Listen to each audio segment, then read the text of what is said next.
Right, hello everyone. I'm Frank Thomas. I'm like a spoken word poet slash actor. I've kind of been doing a lot of spoken word over the last sort of bits and bobs. But before I talk about that and bore your socks off, I just want to say, it's been absolutely beautiful sunny weather over the last, God knows, as long as I can remember really. And I thought it'd be really nice to just get sort of that view. You can't really see it because the clouds have come down and sort of covered the hills. And it'd be really lovely to show you this place where I live, which is such an embedded part of me. And it's such strong who I am. But instead, I'm rambling around in the rain with flip-flops that are too small for me, in shorts, with a horse's arse in my face. Thanks, honey. And, yeah, that's what I'm doing. Which quite ironically tells you quite a bit about me. I'm quite the fan of the botch job. I like that. In fact, come look at this fence. Look at this fence. This is a fence that I built. Well, I say I built. This is a fence I keep on having to put back together. It is absolutely awful. It's got electric fencing around it, which doesn't work. That's a chicken shed I built. Yeah, so this is what I do. I try to mend things that fall apart a lot, and you know, I often see myself falling apart a lot, and well, yeah, I guess that's the whole point of my art, my creativity, my poetry, and that's trying to put whatever's up in here sort of back together again. And I shot a video earlier and it was a little bit better, and I was actually presenting about what I do. But yeah, it was really windy and a rubbish cut, and you know, I thought, do I want to have some kind of theme music over it, or some kind of, you know, nice editing sequence so it looks all pretty? And nah, that just ain't me. So this is what you've got. My involvement with National Theatre Wales has been actually really awesome. It's been something that I've done over the last sort of year of my life. And what I've done is I've been a writer for their assembly project up in Machynlleth. That was really cool. I've gone down to London and been a pop-up artist in residency. My first ever time reading poetry out loud in an open mic sort of environment or anything was at National Theatre Wales Word for Word event, and it was at their first event. In fact, the last Word for Word event that happened, I was the host for it, and in fact I got a meeting in 2 days to sort of put some planning stuff together for the next Word for Word, so now I'm one of the hosts. And now you guys have got me on your team panel. National Theatre Wales have got me on the panel, so yeah, that'll be really fun. I can see if I can suggest some cool things.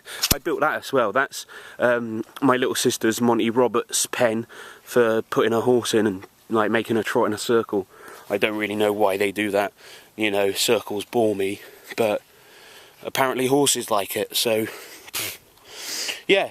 Yeah, and I said I was a poet, so I should probably do some poetry. But just so you know, I don't really like dusty old books, poems, reading stuff that people talk ages and use really long-winded sentence structures to talk about, you know, a flower or a bee or a sheep or a tree. Oh, that kind of worked. Or just nothing. They just talk about nothing for ages, and it really winds me up. So, yeah. And then you get sort of the other hand of it, where you get the rappers that are all like, brah, brah, brah. And yeah, I ain't one of them either. I don't spit bars of aggression.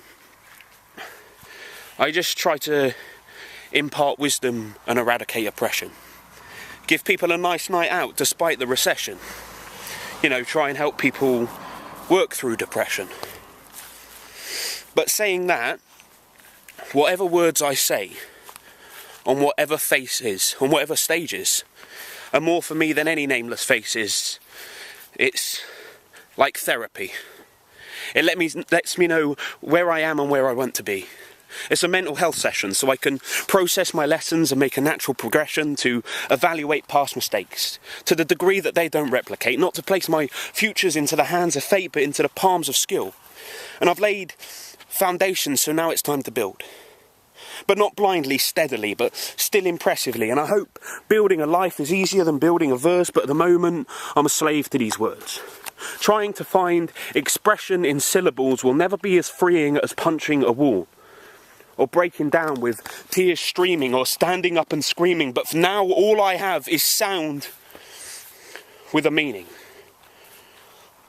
That and trying to convince myself some things are worth the pain of bleeding. Like the privilege of having feelings.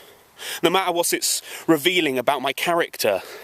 But every new emotion is documented in a separate chapter with subheadings, and some of them don't have endings because, well, I'm still feeling them. And I don't know if they're going to go or if they're going to end. But until then, I'll keep learning from them. And some of them drive me round the bend. But when I get up on a stage and I express them, it's freeing. So now we get to the meaning. I will stand up on a stage just to take all that bad stuff and eject it through breathing.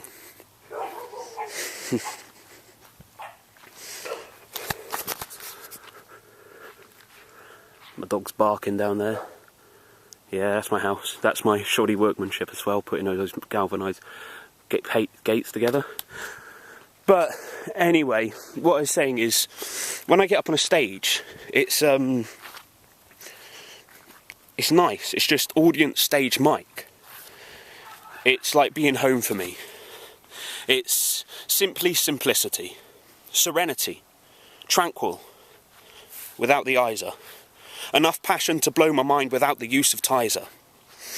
And this might surprise you, but every line is filled with fear.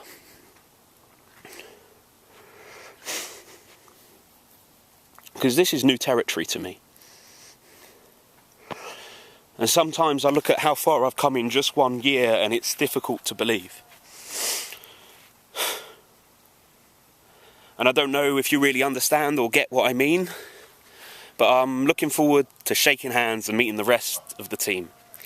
So, I don't think there's much else for me to ramble on to you, so I guess I'll see you soon, and I hope you enjoy the view.